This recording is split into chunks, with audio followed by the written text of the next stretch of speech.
ನಮಸ್ತೆ ಕರ್ನಾಟಕ. ಅರ್ಜುನ್ ಆರೋಹಿಯ ಜೊತೆಗೂಡಿ ಆಕೆಯ ಹುಟ್ಟುಹಬ್ಬವನ್ನು ಅದ್ದೂರಿಯಾಗಿ ಮಾಡಿದ್ದ.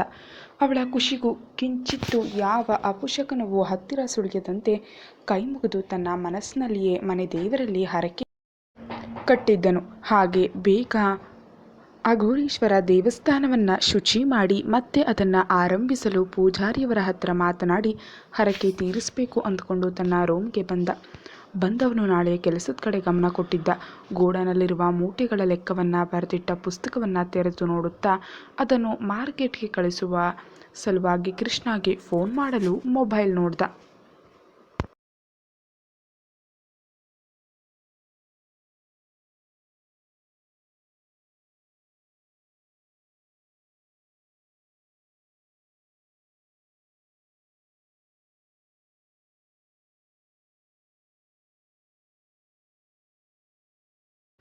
ಆಗ ಅವನ ಮೊಬೈಲ್ ಬಡಿದುಕೊಳ್ಳಲು ಪ್ರಾರಂಭಿಸಿತು. ಅದು ಕೃಷ್ಣನ ಕರೆಯೆಂದು ಅಂದುಕೊಂಡವನಿಗೆ ನಂಬರ್ ನೋಡಿದ ಕೂಡಲೇ ಅದು ಅವಳ ಕರೆಯೆಂದರಿತನು. ರೂಮ್ ಬಾಗಿಲನ್ನು ಭದ್ರಪಡಿಸಿ ಪುನಃ ಆಕೆಗೆ ಕರೆಯನ್ನು ಮಾಡಿ ಸ್ವಾತಿ ಬಳಿಯಲ್ಲಿ ಮಾತನಾಡಿದವನು ಅವಳೇ ಇಲ್ಲಿಗೆ ಬರ್ತೇನೆ ಅಂದಾಗ ಇಲ್ಲ ಎನ್ನಲು ಆಗದೆ ಸರಿ ಎಂದ ಅರ್ಜುನ್ ಯೋಚಿಸುತ್ತಾ ಫೋನಿಟ್ಟು ಕೃಷ್ಣನಿಗೆ ಕರೆ ಮಾಡಿ ಕೆಲಸದ ಬಗ್ಗೆ ವಿವರಿಸಿ ಹೇಳಿದ್ದ. ಹಾಗೆ ತನ್ನ ತಂಗಿ ಬಗ್ಗೆ ವಿಚಾರಿಸ್ದ. ಆದರೆ ಸ್ವಾತಿ ಜೊತೆ ಬರ್ತಿದ್ದದ್ದು ರಾಹುಲ್ ಅಂದರೆ ರಾಜ್, ಮುಖವಾಡ ತೊಟ್ಟ ಮೋಸಗಾರ, ಇನ್ನು ಸ್ವಂತ ಅತ್ತೆ ಮಗ. ಮುಂದೇನಾಗ್ಬೋದು? ಸತ್ತಿರುವ ವ್ಯಕ್ತಿ ಬದುಕಿ ಶ್ವೇತಾಳ ಮುಂದೆ ನಿಂತರೆ ಅವನ ನಿಜ ಬಣ್ಣ ವೈರತ್ವ ಅರಿಯದ ಅರ್ಜುನ್ ಮತ್ತು ಶ್ವೇತಾ ಅವನ ಆಟಕ್ಕೆ ದಾಳ ಆಗ್ಬೋದೆ? ಕೃಷ್ಣ ತನ್ನ ಪ್ರೀತಿಯ ಮಡದಿ ಶ್ವೇತಾಳನ್ನು ಆಕೆಯ ಪ್ರಿಯತಮ ತನ್ನ ಪ್ರಾಣ ಸ್ನೇಹಿತನಿಗೆ ಬಿಟ್ಟುಕೊಡಲು ಸಾಧ್ಯವೇ?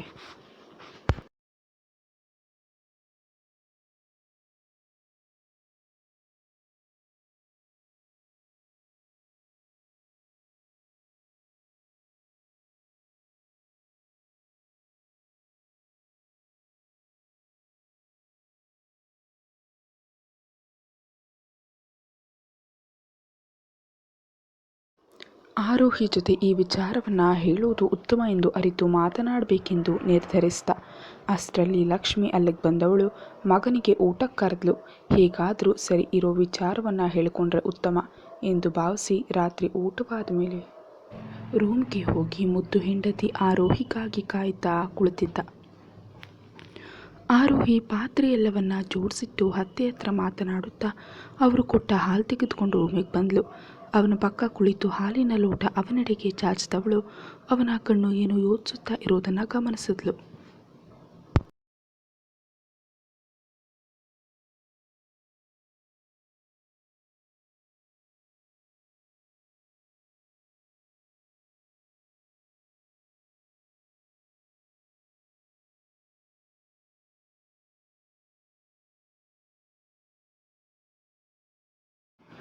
ಆಕೆ ಕೊಟ್ಟ ಹಾಲನ್ನು ತೆಗೆದುಕೊಂಡವನು ಕುಡಿಯುತ್ತಾ ಗಾಢವಾಗಿ ಇದೇ ವಿಚಾರವನ್ನು ಯೋಚಿಸುತ್ತಾ ಅವಳನ್ನು ಮಾತಿಗೆಳೆದ.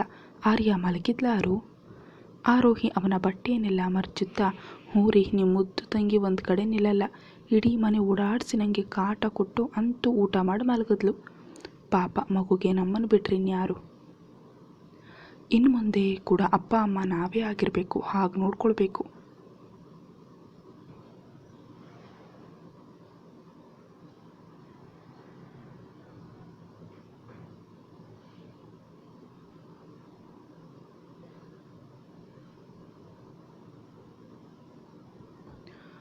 ಅವಳಿಗೆ ಏನೂ ಕಡಿಮೆ ಆಗಬಾರ್ದು, ಚೆನ್ನಾಗಿ ಓದಿಸ್ಬೇಕು, ಒಳ್ಳೆ ಹುಡುಗನನ್ನು ನೋಡಿ ಮದುವೆ ಮಾಡಬೇಕು.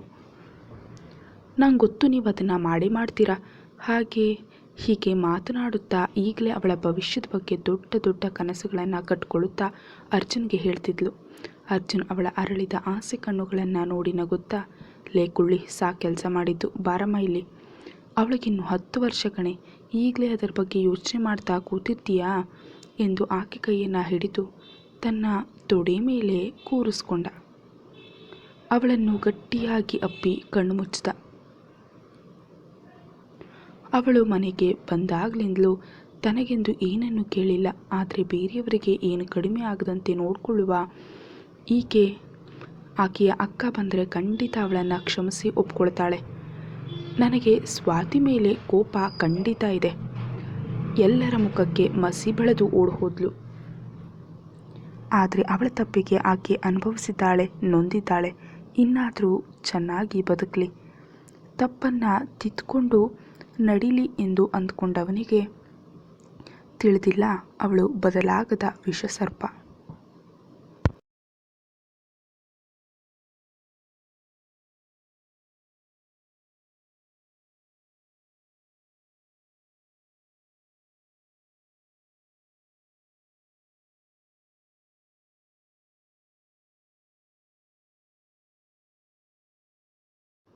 ಸುಂದರ ಸಂಸಾರದಲ್ಲಿ ಹಾಲಾಹಲ ಎಬ್ಬಿಸಲು ಬರ್ತಿದ್ದಾಳೆಂದು ಅರ್ಜುನ್ಗೂ ಗೊತ್ತಿಲ್ಲ.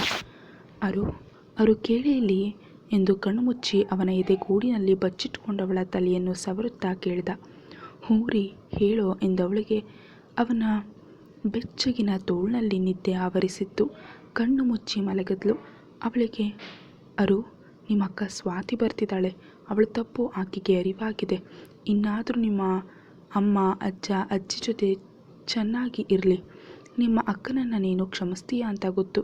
ಆಕೆ ನನಗೆ ಹೇಗೆ ಸಿಕ್ಕಿದ್ಲು ಅಂತ ಯೋಚನೆ ಮಾಡ್ತಿದೀಯಾ? ಆರೋಹಿ ಮಾತಾಡೆ ಲೇ ಎಂದು ಅವಳನ್ನು ನೋಡಲು ನಿದ್ದೆ ಮಾಡ್ತಿದ್ದವಳನ್ನು ನೋಡಿ ಅವಳು ತಾನು ಹೇಳಿದ್ದು ಏನೂ ಕೇಳಿಸ್ಕೊಂಡಿಲ್ಲ ಅಂತ ತಿಳಿಯಿತು.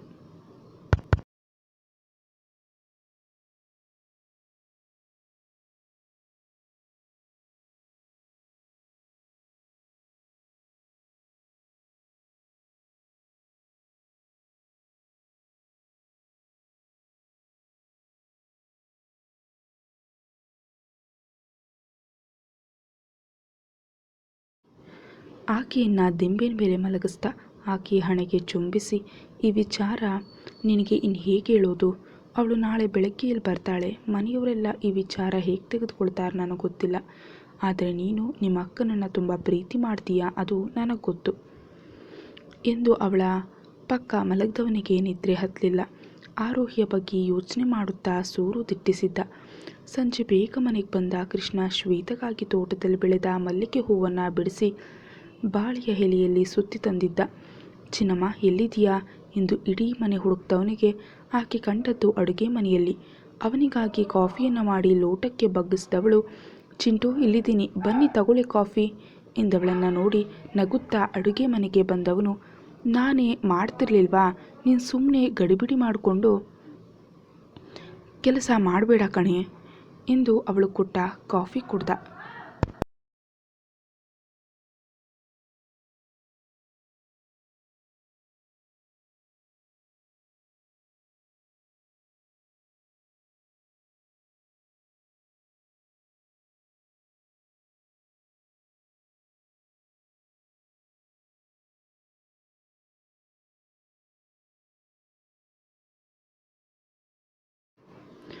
ಅವಳ ಮೇಲಿದ್ದ ಕಾಳಜಿಯನ್ನು ಗಮನಿಸಿದ ಶ್ವೇತಾ ಅವನ ಕೈಯಲ್ಲಿದ್ದ ಕವರ್ ನೋಡಿದ್ಲು. ರೀ, ಅಮ್ಮ ಕೆಲಸದ ಅಮ್ಮನನ್ನು ಕಳಿಸಿದ್ದಾರೆ. ಇನ್ನು ನನಗೆ ಯಾವ ಟೆನ್ಷನ್ನೂ ಇಲ್ಲ. ನಿಮ್ಮ ಪಾಪು ಮತ್ತು ನಾನು ಆರಾಮಾಗಿರ್ತೀವಿ. ಹಾಗೆ ಇನ್ನು ಕೆಲಸ ಚೆನ್ನಾಗಿ ಮಾಡಿದ್ರೇ ಪಾಪು ಆರಾಮಾಗಿರ್ತಾನೆ ಎಂದು ಅಮ್ಮ ಹೇಳಿದ್ದಾರೆ ಗೊತ್ತಾ.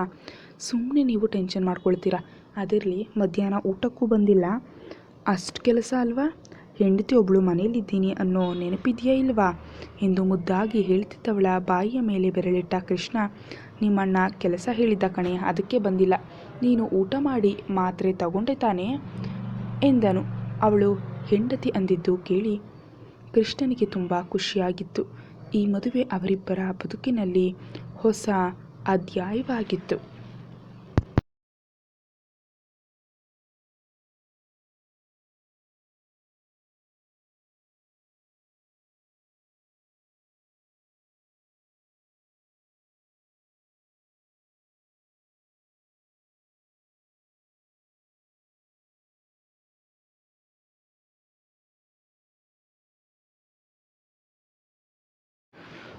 ಸರಿ, ಇನ್ನು ಹಾಗೆ ಮಾಡಿದರೆ ನಾನು ಊಟನೂ ಮಾಡಲ್ಲ, ಮಾತ್ರೆನೂ ತಿನ್ನೋಲ್ಲ. ಇವತ್ತು ಪಾಪ ನನ್ನ ಗಂಡನಿಗೆ ಕೆಲಸ ಅಂತ ಟ್ಯಾಬ್ಲೆಟ್ ತಿಂದೆ. ಅದೇನು ಕೈಯಲ್ಲಿ ಅಂದ್ಲು. ಆ ಕವರಲ್ಲಿದ್ದ ಬಾಳೆ ಎಲೆಯನ್ನು ತೆಗೆದ. ಸಿನಿಮಾ, ನಮ್ಮ ತೋಟದಲ್ಲಿ ಬೆಳೆದ ಮಲ್ಲಿಗೆ ಹೂ, ಇದು ಕಟ್ಟೋಕೆ ನಿನಗೆ ಬಂದರೆ ಕಟ್ಕೊಂಡು ಮುಡ್ಕೋ ಎಂದು ಬಿಡಿ ಹೂವುಗಳನ್ನು ಅವಳ ಕೈಗೆ ಕೊಟ್ಟ. ಅದನ್ನು ನೋಡಿದವಳು ಕಣ್ಣು ಹರಳಿಸಿ, ವಾವ್, ಗಮ್ಮಂತಿದೆ. ಅಯ್ಯೋ ಕೃಷ್ಣ, ನನಗೆ ಕಟ್ಟೋಕೆ ಬರಲ್ಲ ಆದರೆ ಮಲ್ಲಿಗೆ ಹೂ ಅಂದರೆ ನಂಗೆ ತುಂಬ ಇಷ್ಟ ಕಣೋ, ಏನು ಮಾಡೋದೀಗ ಎಂದವಳ ಮುಖವನ್ನು ಬೊಗಸೆಯಲ್ಲಿ ಹಿಡಿದ.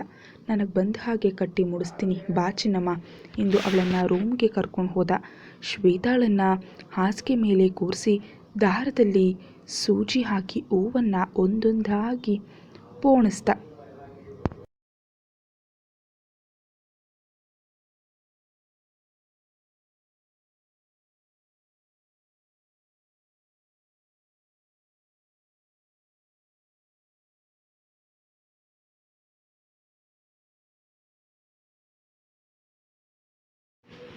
ಅಂತೂ ಕಷ್ಟಪಟ್ಟು ಅವಳು ಇಷ್ಟಪಟ್ಟ ಹೂವಿನ ಮಾಲೆ ಸಿದ್ಧ ಮಾಡಿ ಅವಳಿಗೆ ಕೊಡಲು ಶ್ವೇತಾ ಮೂತಿ ತಿರುಗಿಸುತ್ತಾ, ಚಿಂಟು, ನೀನು ಸಿನಿಮಾ ಎಲ್ಲ ನೋಡಲ್ವಾ?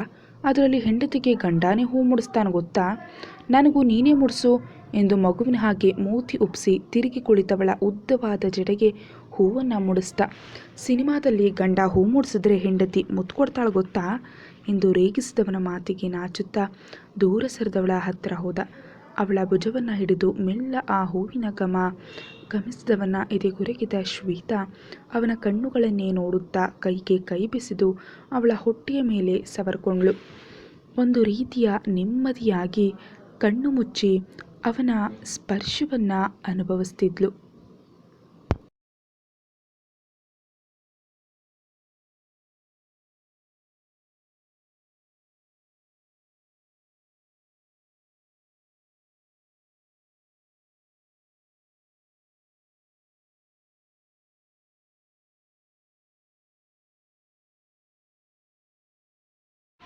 ಮತ್ತೆ ಕಣ್ಬಿಟ್ಟು ಅವನನ್ನೇ ಆಸೆ ಕಣ್ಣುಗಳಿಂದ ನೋಡಿದವಳ ಎದೆಬಡಿತ ಹೆಚ್ಚಿತ್ತು. ಮೈಯಲ್ಲಿ ಹೇಳಲಾಗದ ಭಾವನೆಗಳು ಹೊತ್ತಿ ಮಿಂಚು ಅರಿತಿತ್ತು.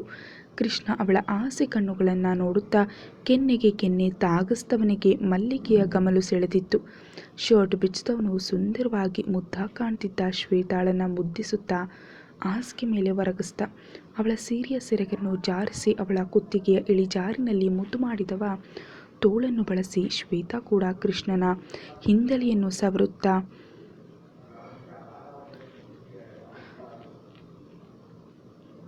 ಬಂಧಿಸುತ್ತಾ ಅವನ ಕಾಲಿ ಎದೆಗೆ ಮುದ್ದು ಮಾಡಿದ್ಲು. ಕೃಷ್ಣ ಅವಳ ಕೆನ್ನೆಗೆ ಪುಟ್ಟ ಮುತ್ತು ಕೊಟ್ಟು ಎದ್ದವನು ಅವನ ಗಡಿ ದಾಟಲಿಲ್ಲ. ಹೋಗ್ತಿದ್ದವನ ಎಳೆದು ತುಟಿಗೆ ತುಟಿ ಸೇರಿಸಿ ಗಾಢವಾಗಿ ಚುಂಬಿಸಿದವಳ ಮುತ್ತು ಮತ್ತೇರಿಸಿತ್ತು. ಮತ್ತೆ ಅವಳ ಮೇಲೆ ಲಘುವಾಗಿ ಹೊರಗಿದ ಕೃಷ್ಣ ಪ್ರೀತಿಸಿದವಳ ಮೊದಲ ಮುತ್ತು ಸಿಕ್ಕಿತ್ತು. ಇಬ್ಬರು ಗಾಢವಾಗಿ ಚುಂಬಿಸುತ್ತಾ ನಿಮಿಷಗಳ ನಂತರ ಇಬ್ಬರು ಅಧರಗಳಿಂದ ಬೇರ್ಪಟ್ಟರು. ಅವಳನ್ನು ಬಿಡಲು ಕೃಷ್ಣನಿಗೆ ಆಗಲಿಲ್ಲ. ಅವಳನ್ನೇ ನೋಡುತ್ತಾ, ಶ್ವೇತಾ, ನನ್ನಿಷ್ಟು ಪ್ರೀತಿ ಮಾಡ್ತೀಯಾ ಅಂತ ಖಂಡಿತ ಗೊತ್ತಿರಲಿಲ್ಲ. ಇನ್ನು ಕೃಷ್ಣನಿಂದ ನಿನ್ನ ಯಾರೂ ದೂರ ಮಾಡೋಕ್ಕಾಗಲ್ಲ. ಹೀಗೆ ನನ್ನ ಜೊತೆ ಯಾವಾಗಲೂ ನಗ್ನಗ್ತಾ ಇರು ಬಂಗಾರ. ಹಾಗೆ ಈ ಮುತ್ತಿಗೆ ಧನ್ಯವಾದ. ಇನ್ನು ಹೆಚ್ಚು ಮುದ್ದು ಮಾಡ್ತಿದ್ರೆ ನನ್ನ ತಾಳ್ಮೆ ಕೆಡುತ್ತೆ ಕಣೆ, ಬಿಡು ನನ್ನ.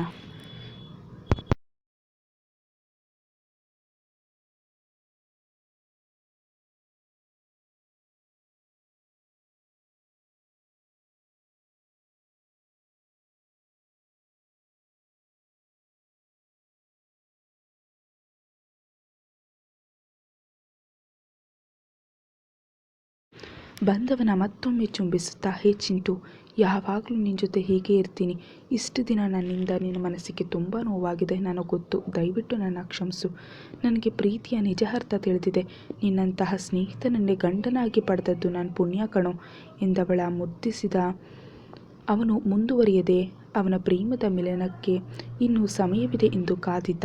ತನ್ನ ಮಗು ಎಂದು ತಿಳಿದ ಮಗುವಿಗಾಗಿ ತಾಳ್ಮೆಯಿಂದ ಎದ್ದು, ಶ್ವೇತಾ, ನಾಳೆ ಡಾಕ್ಟರ್ ಹತ್ರ ಹೋಗಬೇಕು ಎಂದು ಅವಳ ಮೈಗೆ ಸೆರಗನ್ನು ಹೊದಿಸ್ದ. ಅವಳಿಗೂ ಅವನ ಕಾಳಜಿ ಗೊತ್ತಿತ್ತು. ಮಗು ಆದಮೇಲೆ ಇಬ್ಬರ ಮಿಲನ ಎಂದು ನಿರ್ಧರಿಸಿದ ಕೃಷ್ಣನ ಮನಸ್ಸು ಚೆನ್ನಾಗಿ ಬಲ್ಲವಳು ಮೊದಲು ಅವನು ತನಗೆ ಉಪಕಾರ ಮಾಡಿದ ಅಂದ್ಕೊಂಡಿದ್ಲು. ಆದರೆ ಉಪಕಾರದ ಜೊತೆ ಪ್ರೀತಿಸಿದವಳ ಕೈಯನ್ನು ಹಿಡಿದು ಕಷ್ಟದಲ್ಲಿ ಜೊತೆಯಾಗಿದ್ದ.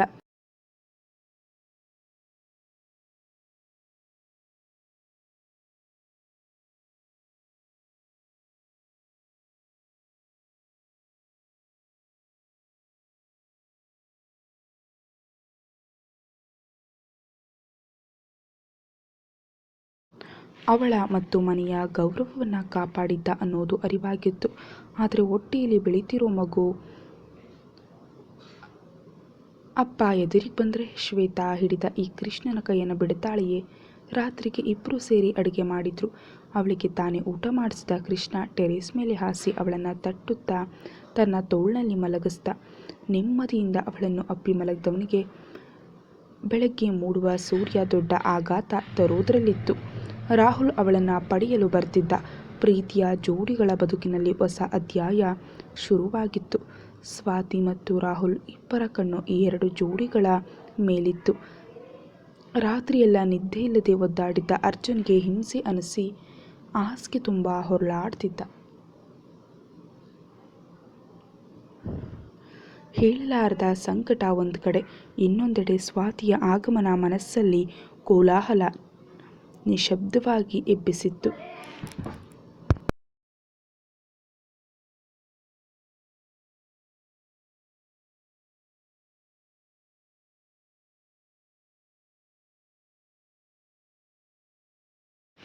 ಅವನ ಸರಿದಾಟದಿಂದ ಎಚ್ಚೆತ್ತ ಆರೋಹಿ ಅವನನ್ನು ನೋಡಿ ಎದ್ದುಕುಳಿತಳು. ಕಣ್ಣು ಉಜ್ಕೊಳ್ಳುತ್ತಾ ನಿದ್ದೆಗಣ್ಣಿನಲ್ಲಿ ಹಿರಿ ಏನಾಯ್ತು ರೀ, ಮಧ್ಯರಾತ್ರಿ ಆದರೂ ಈಗ ಒದ್ದಾಡ್ತಿದ್ದೀರಾ? ಬೆನ್ನೋವಾ? ಏನಾದರೂ ಔಷಧಿ ಹಚ್ಕೊಡ್ಲಾ ರೀ, ಹೇಳಿ ಎಂದು ಕೇಳಿದವನನ್ನೇ ನೋಡುತ್ತಾ ಇಲ್ಲ ಎಂದು ತಲೆಯನ್ನು ಆಡಿಸಿದವನ ಕಣ್ಣು ಅವಳ ಸೀರೆ ಸರಿದು ತೋರುತ್ತಿದ್ದ ಹೊಕ್ಕಳ ಮೇಲೆ ಹೋಗಿತ್ತು. ಮತ್ತೆ ಕಣ್ಣು ಮುಚ್ಚಿದವನ ನಾಟಕ ತಿಳಿಯಿತು. ಕತೆ ಮುಂದುವರಿಯುತ್ತೆ. Thank you so much for watching.